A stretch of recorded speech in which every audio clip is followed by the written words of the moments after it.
Okay, today in Mark chapter 7, we're going through the entire Gospel of Mark verse by verse, and we're going to see in this story today Jesus coming in contact with a Gentile woman, and the spot that this story comes in the text is coming on the heels of an argument that Jesus just had with the religious leaders of the day about ceremonial uncleanness. We saw the last couple weeks how the religious Pharisees thought Jesus' disciples weren't as clean, weren't as holy, weren't as pure as they were because they didn't wash their hands before they eat and they ate certain foods. But we just saw it in the last couple of weeks that Jesus said that it's not the things on the exterior coming in that defile us, but defilement actually comes from within. It actually resides and begins in the heart. And that's what Jesus was just saying. And now we're going to see this story come to life as Jesus comes in contact with a Gentile woman, which according to the religious traditions of the Pharisees would have made one unclean. But Jesus is showing you that it's not the things on the outside that defile a person and make them unclean. And so Jesus had no problem with coming in contact with a Gentile and showing her the unconditional love that God has for each and every person. So check it out here in verse 24 of Mark chapter 7.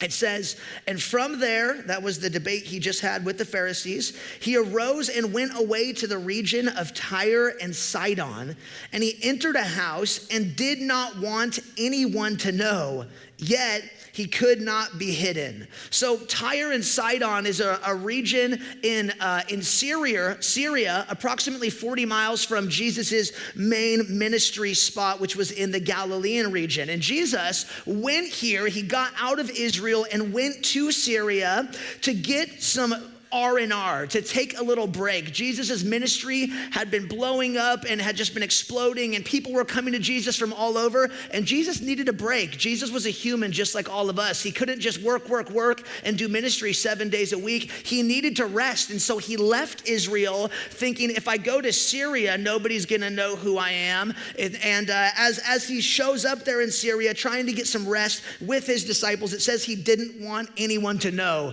which is kind of a funny concept. Jesus didn't want people to know he was there, but he was a human and he needed a break. It's kind of like when you go to Sun River. That's what Jesus is doing essentially. So he goes to the OG Sun River to try to get a break, to try to just relax a little bit.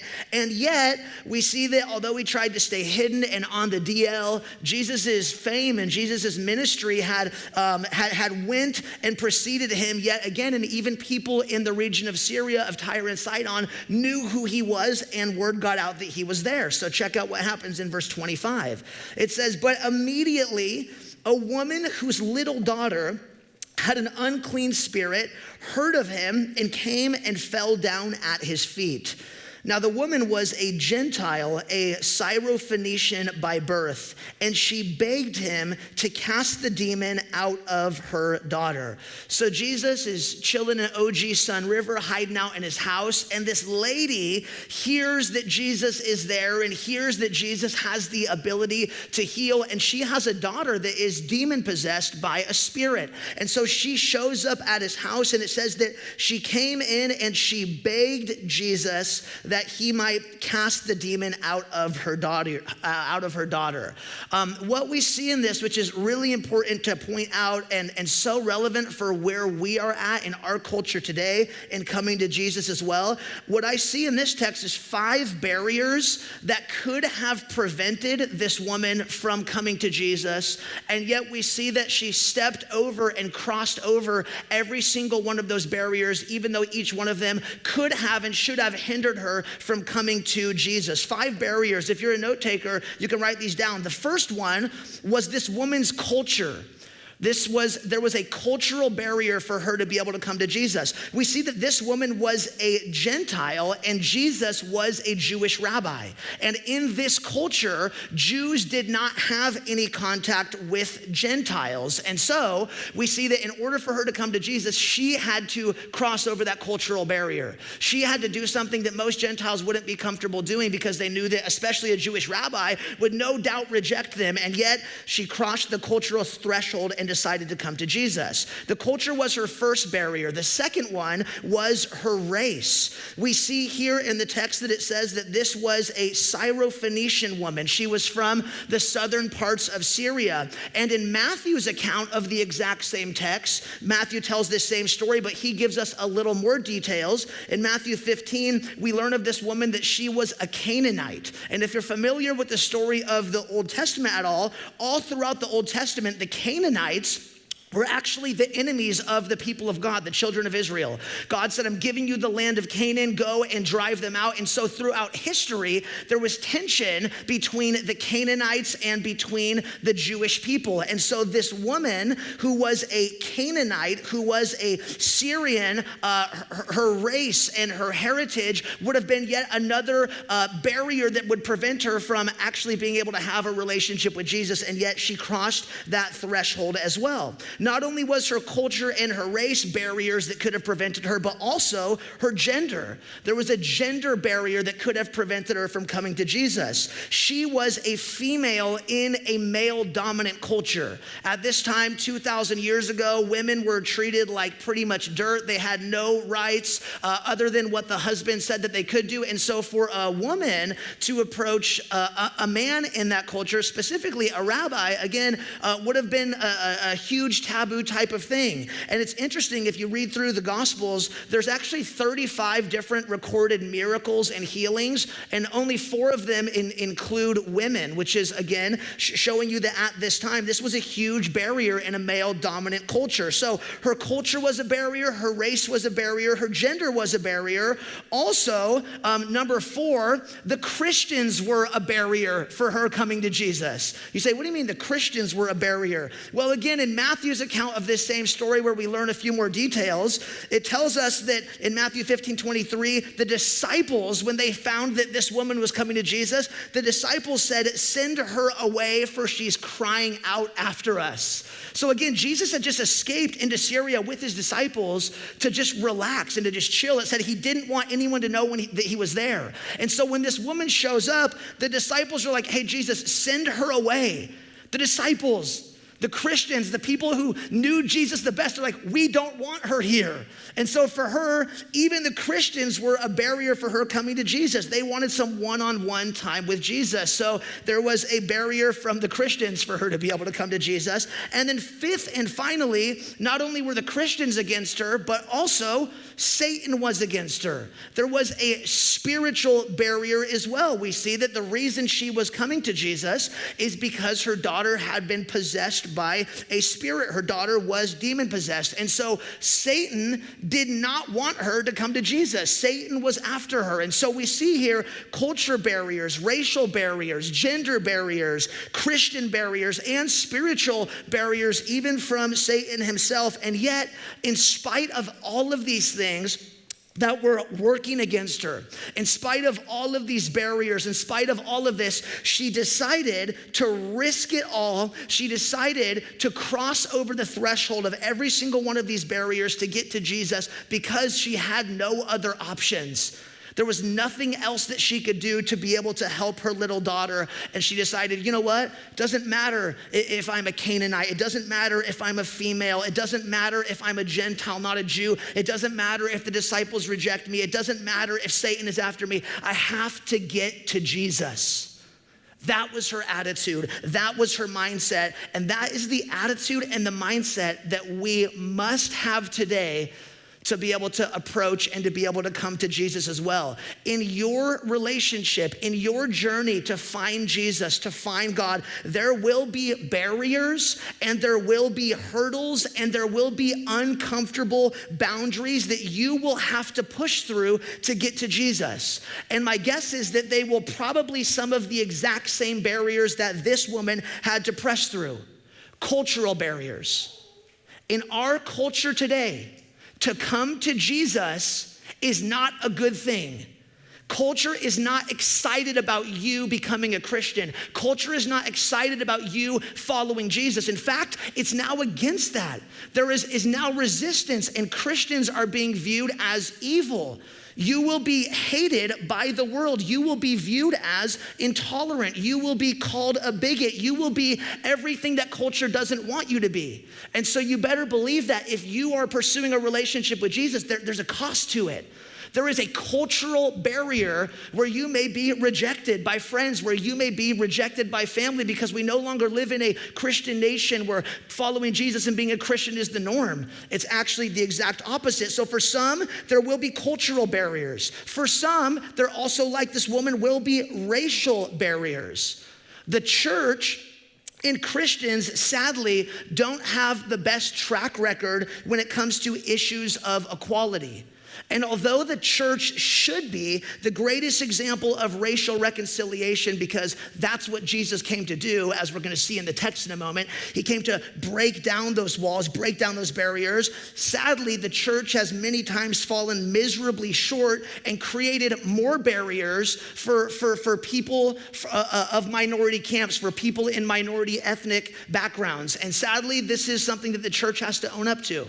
This is something that we have to say, you know what, we haven't done the best at this if you look through history. And so we have created these barriers. And so what does it look like to break those down? But for some people, you got to understand that in coming to Jesus, there is going to be some racial barriers that some people will have to cross over, just like this woman did. There's also going to be gender barriers, just like in this woman's story. For her in this time, for a woman to approach a man in public like this was completely against what people would consider normal. And this is something in our day and age specifically that for people coming to Jesus, this is a huge barrier. This will be a huge barrier for a lot of people in their journey in coming to Jesus. In fact, the most comprehensive list that I could find to date includes that there are now 112 different genders, but that's not comprehensive because it is always changing. Now, here's why this is a barrier. This is going to be a barrier for a lot of people because what we see in God's design in Genesis chapter 1 is that it says God created them, male and female, he created them. And so in God's design, gender was a part of that there was both male and female. But our culture today now says that gender is a social construct that is separated from one sex. It's just a cultural construct. Whereas what we see in the scripture is it's actually a God construct. It's a good design that God created for the purpose of human flourishing. But more and more, our culture and our society says this is a cultural construct. Cosmopolitan magazine says this. It says, gender is someone's own internal understanding about whether they are a man or a woman, something in between, or none of those things. So it's just however you feel about yourself. And for that reason, because that is the norm in our culture today, there is a gender barrier that a lot of people are going to have to cross in the journey of coming to Jesus. This is just the reality of where we're at in our culture today. There's also then spiritual barriers like this woman had as well. You better believe that if you're trying to come to Jesus, there is going to be spiritual opposition just like this woman faced. To come to Jesus isn't just I get to bring everything along me and I get to stay the exact same and I add Jesus in. No, there is going to be spiritual barriers. The prince of this world, Satan, who was after this woman, you better believe doesn't want you coming into the kingdom. He wants you to remain a part of his kingdom. And you better believe that he's doing his finest work trying to keep us just distracted. Don't go to church. Don't read your Bible. Don't pursue a relationship with Jesus. Just stay on Netflix all day. Just stay on your phone all day. Let me just keep you focused on all the things that culture is saying and culture is promoted. Don't listen to that. And so you better believe that in coming to Jesus, there is going to be spiritual barriers that you have to push through.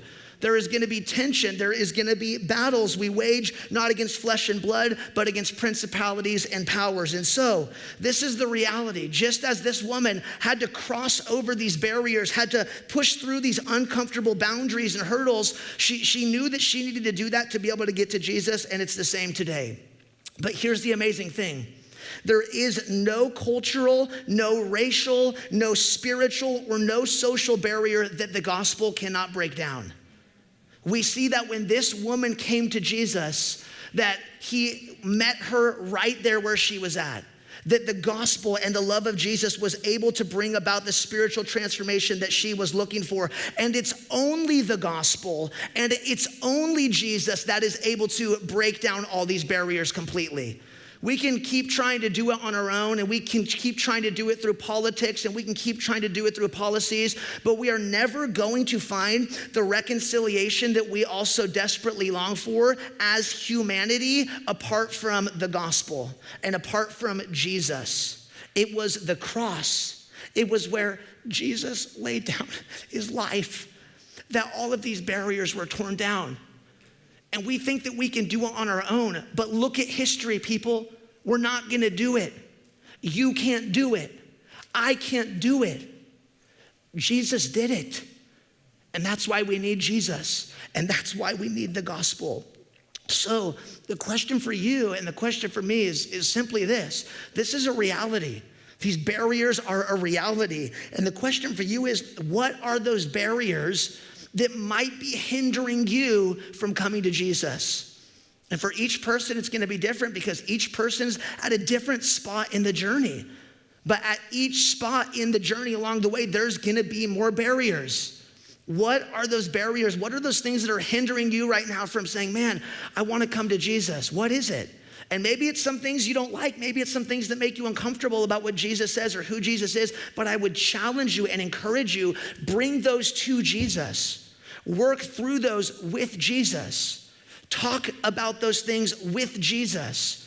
If you just suppress them and say, I don't like that about Jesus, you're never gonna experience the transformation that he has for you. You're never gonna experience the love and the grace and the mercy that he has for you. Work through those barriers, push through those barriers, not by yourself, but with Jesus. What are the barriers for you? What are the things hindering you? For this woman, she had all 5 of these, and yet she was in a place of desperation and she realized, I have to get to Jesus. So she came and she said, Jesus, my daughter is possessed. She fell down at his feet. Would you please help? And then check out Jesus' response. Verse 27, it says, and he said to her, let the children be fed first, for it is not right to take the children's bread and throw it to the dogs. What? What kind of answer is this, right? Is it just me, or is this like kind of weird? Imagine, put yourself in this woman's shoes. Your little daughter is demon possessed. You hear Jesus is in your part of town, and so you're like, oh my gosh, there's hope. You push through all these barriers. You come to Jesus and you're like, Jesus, will you heal my daughter? And he's like, we shouldn't take the bread that we give to children and throw it to the dogs. And you're like, okay, but what about my daughter? Like, did you not just hear me, right? Like, what's going on here?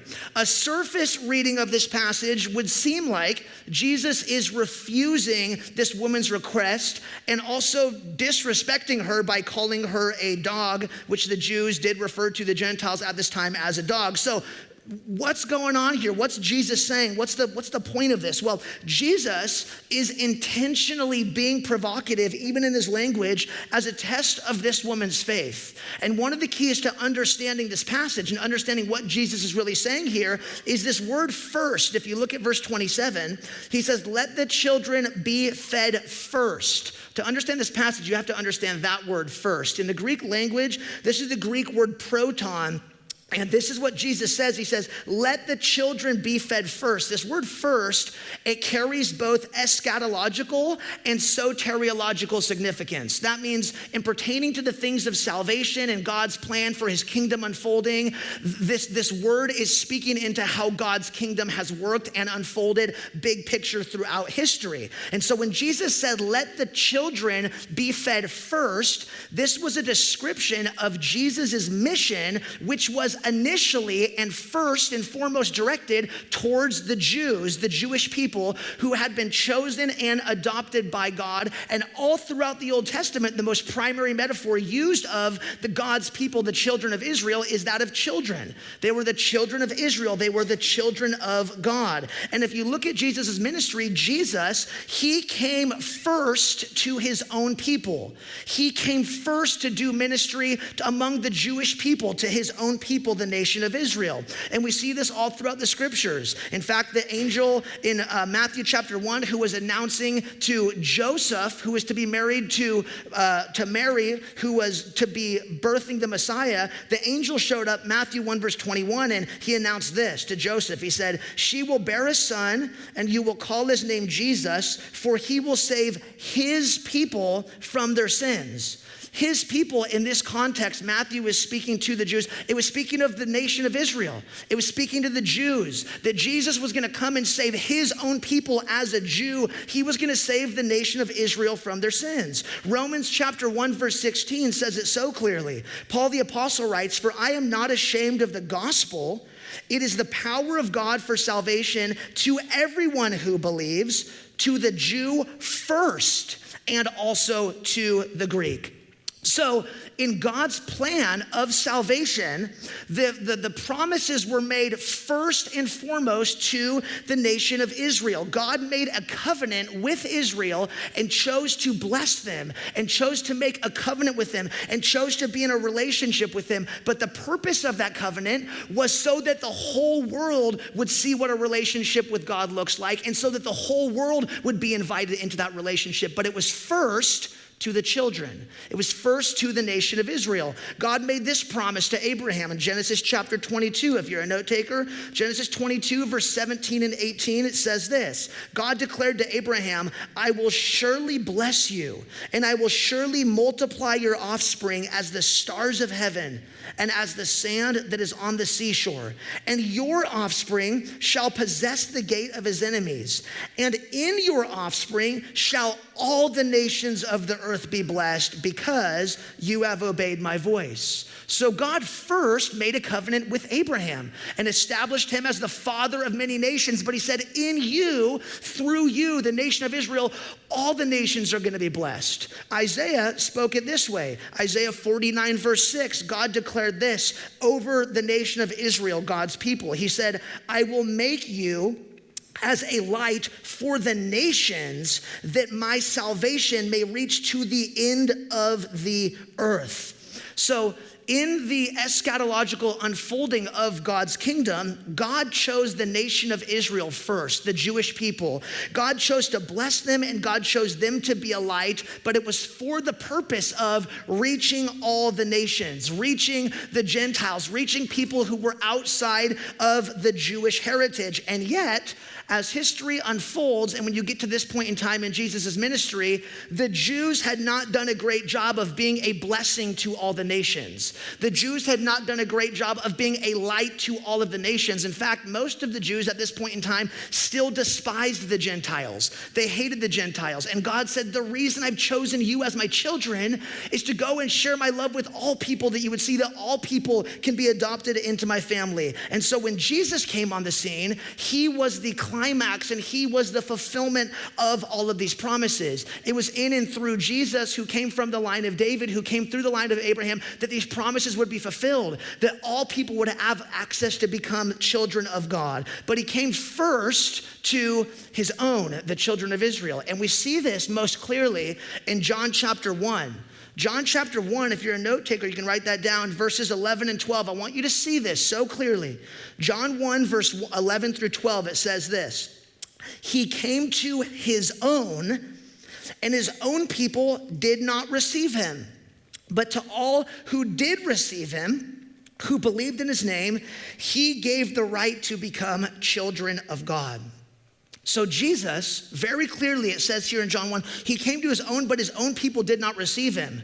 But then to anyone who received him, he gave rights to anyone to become children of God. Now here's the crazy thing, where we find ourselves here in the Gospel of Mark chapter 7, if you've been tracking with us on the journey, we just saw John 1:11, that he came to his own and his own did not receive him. We just saw that take place and be fulfilled last chapter in John chapter 6, or in Mark chapter 6. In Mark chapter 6, Jesus went to his own people, the people of Nazareth, and what happened? He was rejected. He was rejected by his own. It says that he marveled at their unbelief. He could do no mighty works there. His own people, the Jews in his own hometown, had rejected him. So the bread had been offered to the children. The bread had been offered to his own people and they rejected it. And so now, after that just happened, check this out. What does Jesus do? He leaves his own people and he goes into Syria. He goes into Tyre and Sidon, where he is now having a conversation with a Gentile woman. So here, Jesus said, the bread has been offered, it must be offered to the children first. That just happened. But they just rejected it. And now Jesus is standing before this Gentile and he is offering her the same thing that had been offered to the Jews. Here, the dividing wall between Jews and Gentiles was being broken down. And so this provocative statement that what must be given to the children first shouldn't be given to the dogs, this was a provocative way of inviting this woman to claim what was rightfully hers. He had offered the bread to his own people and they rejected it, and now he was offering that same bread to her. Jesus had just declared in the last passage that all food was now clean. Jesus is now saying all people are made clean. All people have access to God. All people have the ability to come and partake of the bread of life and be adopted into the family of God and become children of God. That's what Jesus is saying here. He's inviting this woman saying, do you want it? This is rightfully yours. It came to the children first. They didn't want it. My own people didn't want it. I'm now standing before you here today, the bread of life. Do you want it? Do you see that? Isn't that beautiful? So Jesus here isn't rejecting this woman's request. He's testing her faith and he's giving her the opportunity to take and to claim what is rightfully hers, to become a child of God and to have access to God and to become a part of his kingdom. And so he says this statement provocatively, and she gets it. She gets it, because look at verse 28. It says, but she answered him, yes, Lord. Yet even the dogs under the table eat the children's crumbs. It's really interesting. Her response beginning with, yes, Lord. This is actually the only time in the Gospel of Mark that Jesus is referred to as Lord. This is it.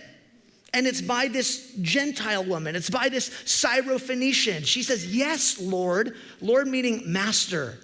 She is submitting to his deity. She is saying, you are my master. You are the one who I will follow. You are the one who I will trust. Yes, Lord.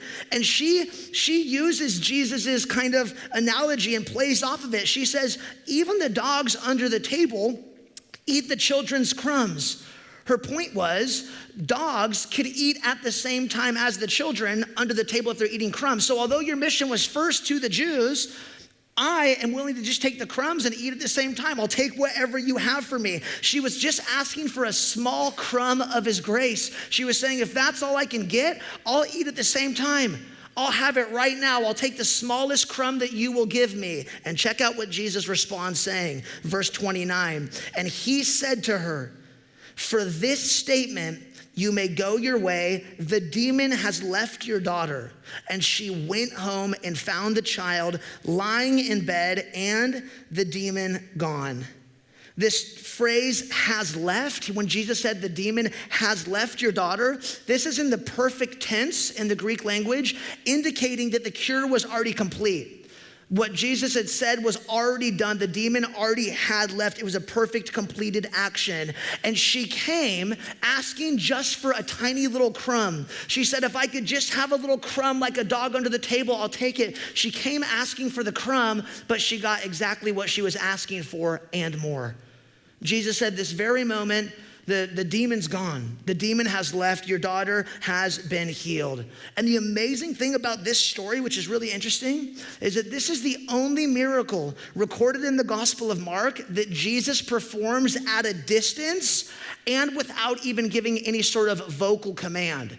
Jesus was not present with the girl, and he gave no vocal command commanding the demon to come out. He just spoke and said that it had happened. And this is the only miracle in the Gospel of Mark that Jesus doesn't even say a command, and Jesus isn't even physically present. And the beautiful thing about that, in that we see the power of Jesus. We see Jesus' power and ability to heal, Jesus' power and ability to forgive. Jesus can heal with his physical touch, or Jesus can heal without it. Jesus can heal up close, or Jesus can heal at a distance. Jesus can heal with his spoken word, or Jesus can heal without it. And what we need to see in this is that Jesus has the ability today to heal and to forgive and to meet all of us exactly where we're at. You may feel like he's close. Jesus can heal. Jesus wants to meet you. You may feel like he's distant. I don't even know where you are. Jesus can heal. Jesus wants to meet you. You might feel his touch right now, and Jesus can heal, and Jesus can forgive. You might have never felt his touch, and Jesus can heal, and Jesus can forgive. You may know his voice. You may hear the voice of the Holy Spirit. You may hear the word of God, and through that, Jesus can heal, and through that, Jesus can forgive. You may have never heard his voice, and Jesus can speak, and Jesus can heal, and Jesus can forgive. Jesus has the ability to meet each and every one of us wherever we're at. No matter how close you feel, no matter how distant you think he is, Jesus can meet you in that space. Jesus can meet you with your doubts. Jesus can meet you with your pain. Jesus can meet you in the midst of your insecurities. Jesus can meet you wherever you're at if you're coming to Jesus and if you're approaching Jesus. And what I want to just close with is what I see in this woman, 4 amazing qualities that this woman exemplified and lived out, 4 qualities that she expressed that I believe are necessary for us to be able to come to Jesus. What does that look like? How do we come to Jesus? If I feel distant, how do I come to Jesus? If I don't hear him, how do I come to Jesus? If I feel close, how do I feel him? If I do feel his touch, how do we come before Jesus? And I believe that these 4 qualities that this woman exemplifies are necessary as well to break down those barriers, the same barriers that she had, the same barriers that we have. The 4 qualities that she models and exemplifies will help us break down whatever those barriers are that we think are preventing us from coming to Jesus as well. 4 qualities. Number 1, the first one that I see in this woman is desperation. That this woman came before Jesus in a place of desperation. Verse 25 says that she came and she fell at his feet. That's desperation. She came and fell at his feet. And again, in Matthew chapter 15, Matthew's account of the exact same story, we get another glimpse at something this woman said that Mark doesn't record. In Matthew 15, this woman said to Jesus, "Have mercy on me." She said, "Lord, help me." Now, what's interesting about that is that this woman didn't say, "Lord, help my daughter," which her daughter was the one who is demon possessed. She didn't say, "Lord, have mercy on my daughter," the one who is demon possessed. She said, "Lord, have mercy on me. Lord, help me." And that's because for this mother, watching her daughter suffer, being demon possessed and having no ability to be able to help her child whatsoever, this mother was suffering as well. This mother was experiencing pain as well. The greatest suffering that a parent could experience is watching your child suffer and having nothing at all that you can do about it. And that was this woman's situation. And that scenario brought this woman to a place of desperation. It was actually her pain. It was actually her suffering that brought her to a place of desperation where she came before Jesus and she fell down at his feet and she said, "Lord, have mercy on me. I need your help. I'm suffering. There's nothing that I can do." She exemplified and modeled a spirit of desperation. Let me ask you a question. If you're completely honest, when is the last time that you were desperate for Jesus? So much so that you actually fell at his feet. You actually couldn't stand before him. You said, "I need you so much," that you were brought to your knees. That was this woman's situation. And I'm just afraid and fearful that we just don't reach that point anymore because we're so content and we're not desperate for him. Because I'm good, I've got my iPhone, I don't need you. I'm good, I've got Disney Plus, I don't need you. I'm good, I've got fill in the blank, I don't need you. What would it take to bring you to a point of desperation? Sadly, it may take a lot of pain. It may take a lot of brokenness. It may take a lot of suffering that this woman was in the greatest pain watching her daughter suffer, and there's nothing she could do, but it brought her to a place of desperation, and it was all worth it because it brought her to Jesus. It is all worth it, and it all will be worth it if in your pain and in your desperation, you come to Jesus. He'll meet you right there, and you'll see it's all worth it. Jesus said, your daughter's, the demon is gone this moment. It was all worth it. We always wonder and ask and get upset at God. God, why all the pain? Why all the brokenness? Why my daughter this? And maybe it's God using that to bring you to a place of desperation. Maybe God's using it to humble you and to show you you're actually not in control of anything. We think we have control. We think, oh, I'm free, I'm autonomous, I can do whatever. Until this happens and you realize I have nothing. But God uses that to bring us into a place of desperation. And in her place of desperation, she came to Jesus. That's my prayer. God, bring us to this place. Bring us to a place of desperation. Do whatever it takes, strip whatever you have to get us to this point.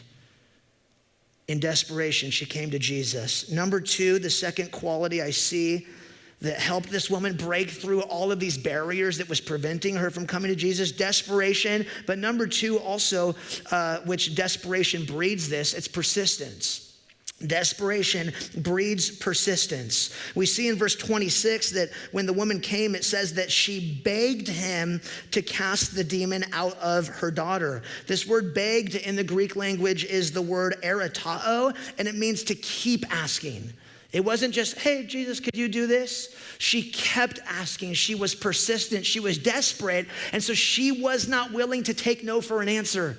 She kept asking. She was persistent in it. She said, I'm not going to leave until I get what I came for. She was like Jacob in Genesis chapter 32, who wrestled with God. And Jacob said, I will not leave until you bless me. Jacob said, I don't care if I'm here all night long. Let's go, God, I'll wrestle you all night, bro. I'll put you in a chokehold all night. I'm not leaving until you bless me. This was the spirit of this woman. She came to Jesus in persistence. She kept asking. And you know what's so amazing? Jesus is not bothered by that. We think, oh, is he going to get annoyed? I keep asking for the same thing. Is he annoyed by that? Jesus actually invites us to do that. In Matthew 7, Jesus said, ask and it will be given to you. Seek and you will find. Knock and the door will be opened. Jesus said in that there are multiple phases in coming to Jesus at different seasons of your life. It's interesting how he says ask, seek, and knock. Why didn't he just say just ask and it will be given? Why not just seek? Why not just knock? Why did he say ask, seek, and knock? Because each one of those requires a different level of persistence on our part. Each one of those requires an extra measure of faith and effort on our part. To ask means, hey, Jesus, can I have this? That's easy. But to seek is another level. To ask is, hey, Jesus, can I have this? To seek is, I need to go and find you. I feel like there's some barriers, maybe there's some distance between us, so I need to seek and find you so that I can ask. And to knock is even a further level of persistence. To knock is I'm seeking you, I don't know where you are, and now I feel like there is a door, there is a barrier, there's something between us, and so I'm gonna knock on that. Knocking, seeking, asking, it's all persistence. And sometimes in your life, you feel so close to Jesus that you can just ask, and he's right there.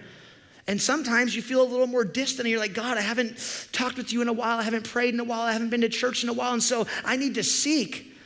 And then sometimes it's even further. It's God, what are these barriers? What are these walls between us? Usually it's stuff that we build up, not that God does. It's barriers that we build up. And God says, even in that case, knock on those and the door will be open. So Jesus actually invites us into a spirit of pursuing him with persistence. To seek him, to ask of him, to knock, and he meets us wherever we're at. So the question for us is, have you modeled and exemplified this same persistence of this woman, or have you just given up in your pursuit of Jesus too soon? Maybe you're like, I'm done with that. I'm done with Jesus. I asked him for that and it didn't happen. Well, did you seek? Did you go further and did you knock? Did you, like Jacob, wrestle with God and said, I'm not leaving until I get what I came for? I think too often today, we just give up too quick. God, you didn't meet me right there, right then. You weren't there exactly as I needed you. Read the Gospels. Jesus always is fashionably late according to our time, but he always shows up in the perfect time for his time. Mary and Martha were like, Lazarus, whom you love, he's about to die. And Jesus was like, okay, I'm gonna hang out here for a few days. And then they're like, now he's dead, it's your fault. And Jesus is like, chill, bro. And then he raised Lazarus from the dead, right? So a lot of times we give up. We don't persist. We're like, God, I want this. God, give me this. Oh, he didn't. Okay, he's not real. I'm done with him. And Jesus is inviting us to persist, to continue to pursue, to continue to keep seeking, to continue to keep knocking, to continue to keep asking. And if you do, the promise is, if you ask, it will be given. If you seek, you will find. If you knock, the door will be opened. And all of those are in the present tense. It means keep doing it. Keep seeking him, keep knocking, keep pursuing. So persistence, which was bred through desperation. She was desperate and she came before Jesus with persistence. Number 3, what I see this woman modeling in such a beautiful way is a spirit of humility. Humility. And this is something that we need if we're gonna approach Jesus. A spirit of humility. She didn't come before Jesus bitter at the fact that Israel was chosen first. Jesus was like, hey, we can't give to the dogs what was meant for the children. She wasn't bitter about that. She could have taken that wrong and been like, how dare you, Jesus? Instead, she accepts her place and she came before Jesus as we all must. She came before Jesus empty-handed. She came before Jesus poor. She came before Jesus needy. She came before Jesus in a place of desperation. She didn't come with the spirit of entitlement. Jesus, you owe me this. Jesus, you have to do this for me. But she bowed down before him and just said, can I just get a small little crumb of your grace? Could I, like, as a dog under the table, could I just have a tiny little crumb? Wow, the spirit of humility. And you know what's so interesting? If you read through the Gospels in the story of Jesus, the only time that Jesus sent people away empty-handed is those who came before Jesus who were full of themselves. And any single time someone came to Jesus empty-handed, they left full. Anytime someone came before Jesus in a spirit of humility, Jesus met them in that place. And today, this is so hard for us to have a spirit of humility because we are an entitled people. We are a selfish people. We are a self-sufficient people.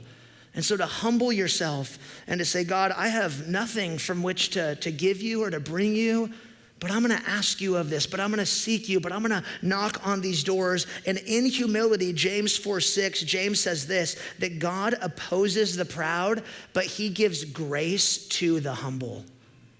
If you're in need of God and if you're in need of grace, the spirit of humility is the spirit by which we have access to God and the spirit by which he pours out his grace in our life. Not because I am entitled to it, not because I'm a Christian and I've already trusted the cross and now you have to give me this. No, it's God again. I humbly come before you and can I just, as a dog under the table, just have a crumb of your grace, the spirit of humility. Bernard of Clairvaux, a monk from the 10th century, I love what he wrote about this spirit of humility that this woman exemplifies. Listen to what he says. He says, it is only when humility warrants it that great graces can be obtained. And so when you perceive that you are being humiliated, look on it as a sign of a sure guarantee that grace is on its way. It is a possession of a joyful and genuine humility that alone enables us to receive grace. Wow. That's it. That's what we need. God, that's what we're asking for, a spirit of humility. And so I don't know your heart. I don't know your situation. I don't know how you've approached God, but it's just a question for you to wrestle with. Have you approached God in a spirit of entitlement? Have you approached God saying, God, you owe me this. God, I deserve this. God, why didn't I get this? God, or have we approached him like this woman in a spirit of humility? God, I need you. God, I trust you. God, I submit to you. God, I give it to you. In humility, she humbled herself and was able to push through all of those barriers that would have kept her from coming to Jesus. But a spirit of humility was able to break those down. And fourth and finally, in closing, the fourth quality that we see this woman exemplifying to break down all those things that would have kept her from Jesus was number 4, a spirit of faith. That this woman had, although it may have been a little mustard seed of faith, it was great faith. And we see that again in Matthew's account. Mark doesn't say it here, but Jesus responds in Matthew 15, verse 28. Jesus responds and says to her, "O woman, great is your faith." And then he says, "Go your way, the demon has left your daughter." Wow. Jesus says, your faith, that you would even just say, "Jesus, like I'm the dog under the table, but can I get a crumb?" Jesus says, wow, that was great faith. And he says, because of this, your daughter has been healed, go your way. And you know what's so amazing? Jesus, when he says that, go your way, your daughter's been well, the woman doesn't question Jesus. I feel like if Jesus said that to me, I'd be like, yeah, bro, but can you come with me to my house just in case, right? Hey, your daughter's good. I'd be like, probably not, bro. Let's like play it safe. Like, let's go, right? But she doesn't do that. Like this woman, her faith that Jesus could heal her daughter is what brought her to Jesus, and she had faith that Jesus had healed her daughter when she left. She didn't question it. She didn't say, how do I know this is true? She didn't say, Jesus, come with me. She came in faith and she went in faith, and Jesus acknowledged her faith. He said, man, great is your faith. To come to Jesus, we need that. We need to have even a small mustard seed of faith. The book of Hebrews, the writer says that without faith, it's impossible to please God. Faith is God, how do I know that's real? I can't see it. How do I know you're real? I can't. And Jesus says, it's faith. It's not sight. We don't walk by sight. We walk by faith. And this woman believed that what God said was true, and she walked in that truth. And she got home and she found out, wow, Jesus actually was true. Jesus actually was right all along. She went home and her daughter was completely healed. And so, in closing, I simply want to just ask this. What would happen in your life if you came before God in desperation, in persistence, in humility, and in faith? What would your relationships look like if you brought those before the Lord in desperation, persistence, humility, and faith? What would your relationship with your spouse look like? What would your friendships look like? What would your job look like? What would your relationship with Jesus look like? What would our lives look like if we lived into and lived out the way that this woman did? God, every day I'm gonna come before you in desperation. I need you. Every day I'm gonna come before you with persistence. God, I'm not gonna stop until I get what I came for. I believe you're good, and so I'm gonna ask for those good things and believe that you have them for me. God, I'm gonna come before you in humility. You don't owe me anything. You don't have to give me anything. You're God, I'm man. You don't have to give me anything, but he already showed you how much he wants to give you everything when he gave his son. The crucifixion and the resurrection of Jesus, the gospel, the death, burial, and resurrection of Jesus is the evidence that God wants good things for your life. We would have nothing good apart from the finished work of Jesus on the cross. He's already accomplished it. He's already given it to us, and now he has so much more for us. What would it look like to come before him in humility? God, I humbly receive whatever you have for me, and in faith. God, I believe you're good. I believe you have good things for me. I believe you have more for my relationships. I believe you have more for my future. I believe you have more for my hurt, for my pain, for my brokenness, suffering. You're doing more. God, I trust you. What would it look like? What would our lives look like? What would happen if we came before God in desperation, persistence, humility, and faith? I'll tell you what would happen. What would happen is exactly what happened in this woman's life. Everything in this woman's life changed. All of the barriers that were separating her from Jesus came crashing down, and Jesus met her right where she was at. And if you're here today and you're realizing, man, there's all this stuff in my life that I feel is keeping me from God, keeping me from Jesus, what is it? If you can just say, God, I'm gonna keep coming after you. I'm gonna humble myself before you. I'm desperate for you. And by faith, I'm gonna draw near, believing that the work on the cross is finished. Your entire life will be changed. God will change you. God will shape you. God will conform you into the image of his son, and God, as a good father, will give good things to us as kids as we, like this woman, continue to come before him in desperation, in persistence, in humility, and in faith. Amen?